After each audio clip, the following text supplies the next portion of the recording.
On entend souvent dire les normes, les DTU, les avis techniques, ça coûte cher. Si on respecte tout ça, ça coûte très très cher. Et pourtant, ce que vous allez voir dans les images qui suivent, c'est pas une question de pognon là, mais loin de là.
Bonjour tout le monde, c'est Lumi, je suis ravi de vous retrouver dans cette nouvelle vidéo. Carrelage, qui dit jointoiement dit finition, et là, faut surtout pas se louper. Donc avant de rentrer dans le vif du sujet, deux choses importantes à vous communiquer.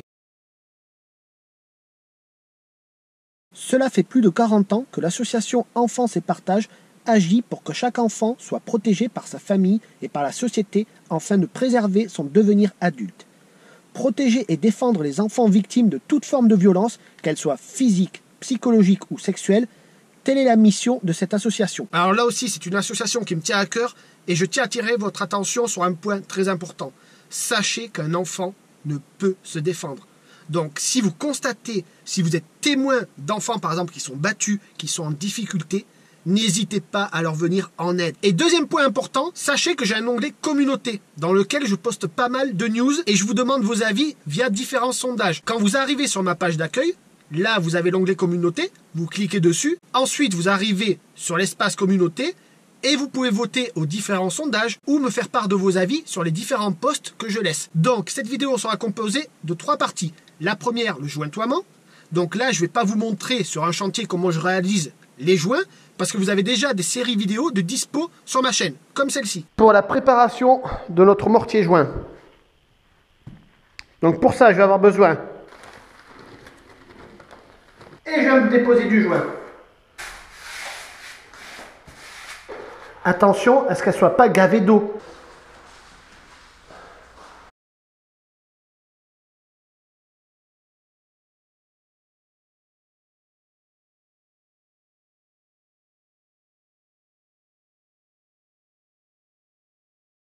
Je vous laisse aller voir par vous-même et je vous mets en description de cette vidéo ou en commentaire épinglé des liens vers ces vidéos. Ensuite, la deuxième partie, on va voir tous les défauts du chantier que je vous ai présenté en début de cette vidéo. Et dans la partie 3, on fera un bilan de comment carreler en extérieur sur un terre-plein, avantages, inconvénients.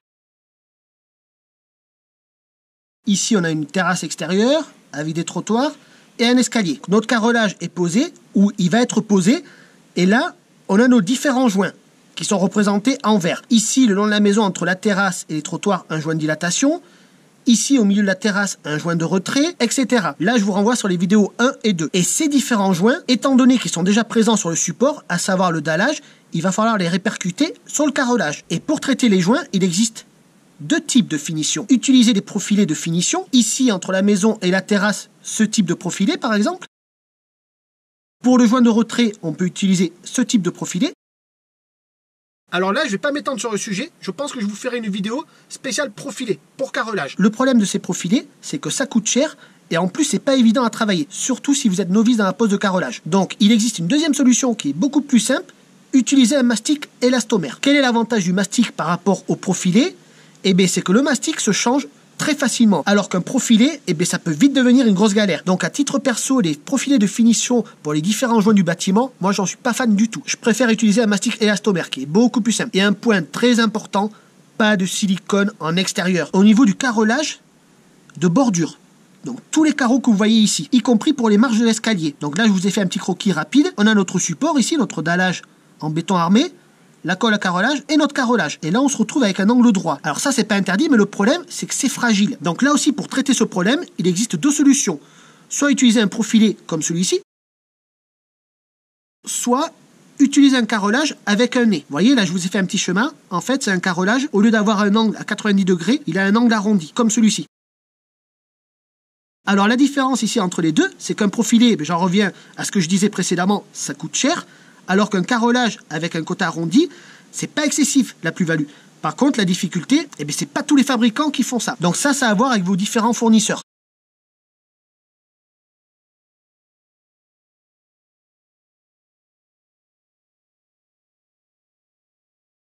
Et là, tant qu'on y est sur les bordures extérieures, je vais m'attarder sur l'escalier. Alors là, il y a quelque chose de très important à ne pas faire, c'est utiliser des profilés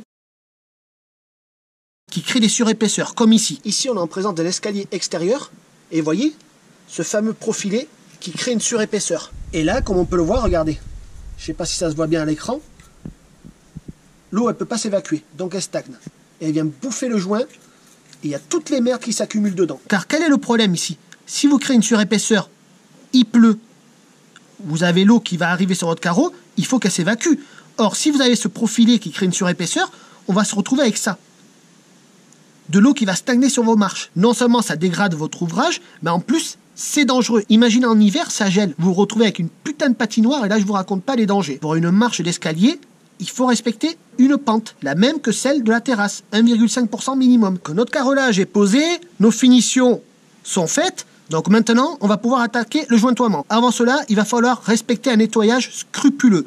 C'est-à-dire, pas de reste de mortier-colle comme on peut le voir là. Vous voyez, là, j'ai ma colle à carrelage. Et là, j'ai un excédent de colle que j'ai représenté en rouge dans les joints. Donc ça à éviter. Et surtout, n'oubliez pas, pour obtenir un joint solide et résistant, il faut que la profondeur du joint soit égale à la largeur au minimum. C'est-à-dire, si vous avez une largeur de joint de 5 mm, la profondeur du joint sera de 5 mm minimum. Pas de saleté dans les joints. Et point très important, pas d'eau stagnante. Par exemple, si vous réalisez le jointoiement un samedi, n'allez pas le vendredi la veille arroser votre support. Ça ne sert à rien. À la limite, avant d'attaquer le jointoiement, vous pouvez passer au niveau de vos joints une éponge légèrement humide. Mais pas plus. Le choix du mortier de jointoiement. Donc là, je ne vais pas rentrer dans les détails, mais vous donner plutôt quelques conseils. On retrouve souvent 5 catégories. Les mortiers dits minces, donc ceux-là, je les aime pas trop en extérieur. Pourquoi? Parce que comme son nom l'indique, ils sont dits minces. C'est-à-dire, on va souvent d'une largeur de 1 à 6 mm. Donc pour un jointoiement en extérieur, on est vraiment limite. Ensuite, on trouve les mortiers larges, les mortiers souples, qu'on voit souvent avec la dénomination flex, sachant que cette dénomination est plus une appellation commerciale. Les mortiers dits résistance, qu'on retrouve sous la dénomination HR, et les mortiers collés-joints, époxy. Alors, l'avantage de ces mortiers collés-joints, c'est qu'en fait, on peut coller et jointer en même temps. Concernant le choix des mortiers, moi, à titre perso, j'aime bien utiliser des mortiers HR, de type haute résistance.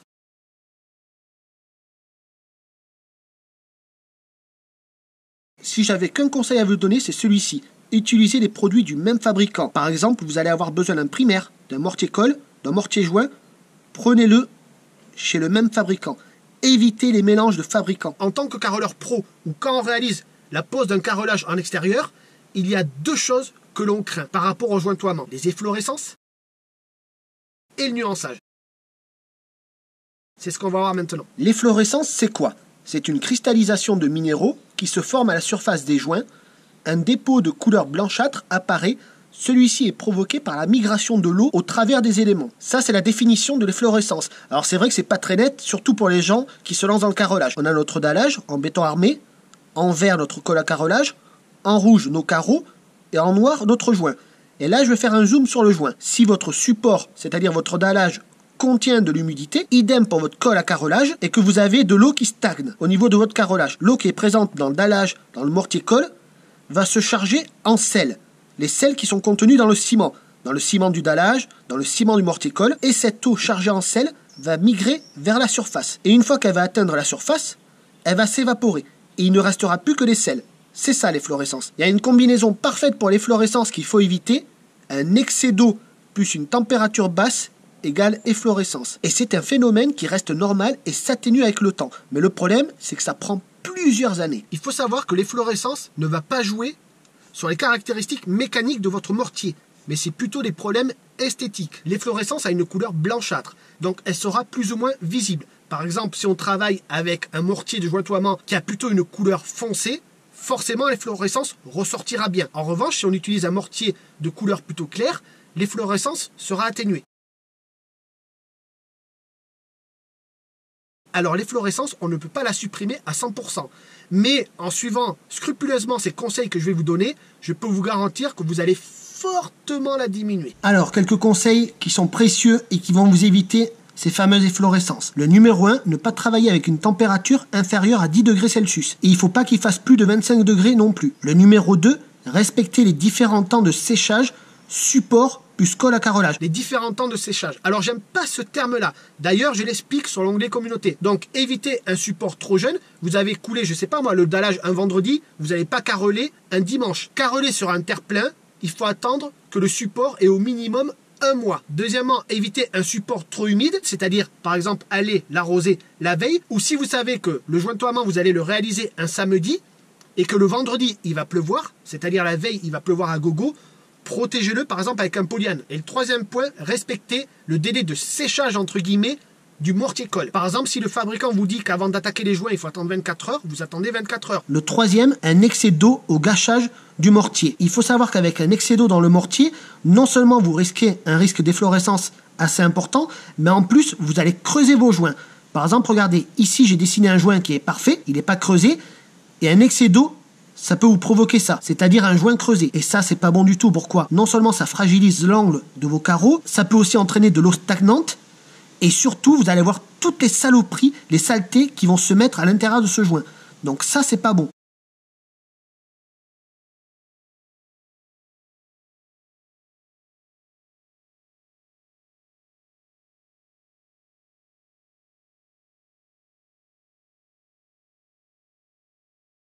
Donc là, c'est très simple, il faut respecter les dosages en eau préconisés par le fabricant. On ne fait pas du pifomètre, il faut se fier aux prescriptions techniques fournies par les fabricants. Et un petit rappel important, la largeur du joint en extérieur pour du carrelage doit être de 5 à 6 mm minimum. Le quatrième, utiliser une eau saine pour la confection du mortier et pour le nettoyage. Donc pas d'eau trop chlorée ni trop dure. Le cinquième, un support sec et protégé avant le jointoiement. Vous avez procédé au nettoyage de celui-ci un vendredi, vous comptez faire le jointoiement le samedi, et bien le vendredi, n'hésitez pas, une fois que vous avez fini le nettoyage, de le protéger par exemple avec une bâche. Vous voyez, moi la bâche, je préfère l'utiliser pour protéger un carrelage extérieur plutôt que de la mettre sous un dallage extérieur. Le sixième, ne pas gâcher de quantité de joints trop importante. Évitez de réaliser une quantité de mortier importante, ça ne sert à rien. Et un truc à ne surtout pas faire, imaginons, vous avez fait votre mortier, d'accord, vous commencez votre jointoiement, vous étalez, vous remplissez les joints, pas de souci. Et vous voyez que ce mortier dans votre seau, il commence à tirer. Il est difficile à étaler. Surtout, n'allez pas y rajouter de l'eau. Si votre mortier a commencé à faire sa prise dans votre seau, c'est qu'il est mort. Vous le jetez et vous refaites du mortier. N'allez surtout pas rajouter de l'eau. Pourquoi? Parce que non seulement vous avez flingué votre mortier, les efflorescences, alors là, je ne vous parle même pas, et le nuançage, il sera omniprésent. Le septième, un essorage de l'éponge adéquate. Il faut aussi éviter d'étaler du mortier sur l'intégralité de vos carreaux. Et là, je vais rajouter, ayez un outillage performant pour faire du bon boulot, comme celui-ci. Un bac à essorer, une taloche à joint, une taloche éponge. On pourrait se démerder avec une simple éponge et un seau, mais ça, moi en tant que carreleur pro, je saurais me démerder. Si vous êtes novice, c'est un truc à faire des conneries. Donc équipez-vous d'un bac à jointoiement. Mais pour les particuliers, pour des novices qui se gardent des travaux, c'est largement suffisant. Donc il faut bien essorer sa taloche éponge pour éviter justement d'apporter trop d'eau au joint et surtout limiter les passages. Ça ne sert à rien de repasser la taloche éponge. Donc là, il y a une astuce qui est toute bête. Quand vous allez réaliser vos joints, le but, c'est pas d'en mettre partout. N'oubliez pas qu'on est en extérieur, on a une certaine résistance à respecter, je l'explique dans la partie 2, donc on a des carreaux qui sont plutôt rugueux, qui ont un relief prononcé, donc si vous vous amusez à mettre du joint sur tout le carreau, je vous raconte pas le nettoyage. Jointoyer proprement, sans en foutre partout, et limiter les passages avec la taloche éponge pour pas trop imbiber le joint de flotte. Le 8e et dernier point, protéger le jointoiement une fois que celui-ci est fini. Comme par exemple du soleil qui va venir y taper dessus directement, de la pluie. C'est quoi le nuançage? C'est tout simplement une différence de teinte du mortier de jointoiement.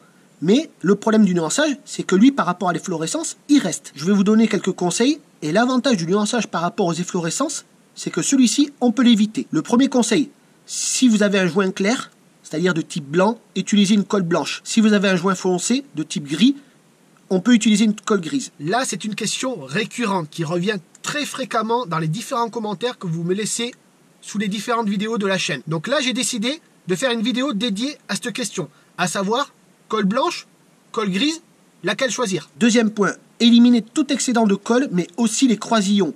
Et attention, une variation trop importante de profondeur du joint peut créer un nuançage. Pour les croisillons autonivelants, vu qu'ils sont situés sous les carreaux, ça ne pose pas de problème. Les croisillons qu'il faut enlever, c'est ceux-là. Donc ne vous dites pas que je vais venir réaliser les joints vont cacher les croisillons. Si vous avez des croisillons qui sont bloqués dans la colle à carrelage, il faut les enlever. Troisième point, attention aux différents modèles de carreaux. Il faut prendre des carreaux de même nature, de préférence. Quatrième point, le mortier de jointoiement, un seul lot de fabrication. Ça veut dire, si vous avez besoin par exemple de 2 sacs de mortier, n'allez pas prendre un sac chez un fournisseur et l'autre sac chez un autre fournisseur. Cinquième point, respecter le dosage en eau. Donc là, j'en parle dans la partie efflorescence. Sixième point, préparation du mortier, une pâte homogène sans grumeaux. Et le septième et dernier point, ne pas rebattre ou rajouter d'eau dans un mortier qui commence à tirer. Donc là aussi, j'en ai parlé précédemment. Alors, les nombreux problèmes que l'on peut voir sur ce chantier, le premier, c'est un mauvais transfert de la colle. Pas de double encollage, le transfert est merdique. Le deuxième problème, c'est qu'on a pas mal d'eau qui stagne sur les marches de l'escalier, parce que celui-ci n'a pas de pente, et à différents points de la terrasse. Du coup, vu que cette eau, elle stagne, elle va s'infiltrer, et elle va venir se stocker là où le transfert de colle est mauvais, ce qui va entraîner les nombreuses efflorescences que l'on peut voir. L'eau va se charger avec les sels du ciment, va remonter par capillarité, va s'évaporer, il ne restera que les sels. L'aménagement extérieur est à revoir, comme on peut le voir, il y a des cailloux qui viennent décorer tout cela, et il repose directement sur le carrelage. Et pour répondre à cette fameuse question que beaucoup d'entre vous m'ont posée, c'est quoi cette connerie ordinaire quand vous voulez fixer quelque chose sur une terrasse? D'ailleurs, le perçage, normalement, est interdit par le DTU, mais il est autorisé dans certains cas. Donc quand vous voulez percer, il faut éviter le mode percussion sur votre perceuse. Imaginez, je prends un marteau, je viens de taper sur votre carrelage. Comment vous allez réagir? Vous allez me dire, mais lui, c'est complètement con. Eh bien, quand vous venez percer, pour fixer quelque chose sur votre carrelage, si vous mettez en mode percussion, vous allez le fragiliser. C'est ce qui s'est passé ici. Percer en mode percussion un carrelage, il faut éviter. La question que vous vous posez certainement, c'est comment on aurait pu éviter tout cela? C'est ce qu'on va voir. Qu'est-ce qui manquait pour que ce chantier soit réussi? Déjà, 2 sacs de mortier-colle pour respecter le double encollage obligatoire en extérieur et pour faire une préparation du support optimale, c'est-à-dire rattraper les différents creux que l'on avait au niveau du dallage. Donc là, 2 sacs de colle à 50 € et 4 heures de main d'œuvre si vous passez par un professionnel. C'est-à-dire à peu près 2h30 de préparation du support et 1h30 à cause du double encollage. 4 heures pro à 50 € de l'heure, ça c'est une moyenne, ok. Donc ça nous fait un total de 250 €. Donc vous voyez, pour 250 €, on aurait fait du bon boulot.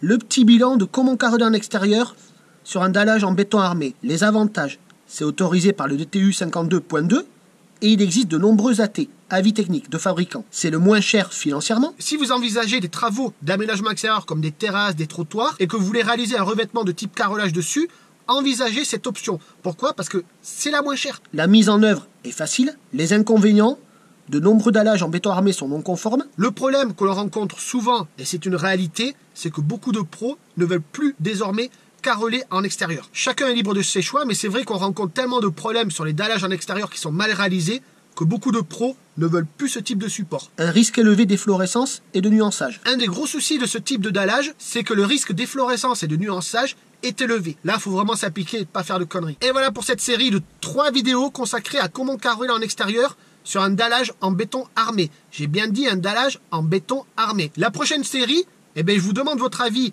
dans l'onglet communauté, à savoir 2 choix. Soit on repart sur ce même type de support, un dallage en béton armé, mais avec plein de défauts. Du tuilage, des fissures en pagaille, des mauvaises pentes, etc. Le deuxième choix, on repart sur un dallage, mais non armé. Donc là où on va utiliser la fibre dans le béton. Je vous laisse aller voter sur l'onglet communauté pour savoir la prochaine série que je mettrai en route sur l'Umi Habitat. J'espère que ces vidéos vous auront plu, qu'elles vont vous servir. Et quant à moi, je vous dis à plus.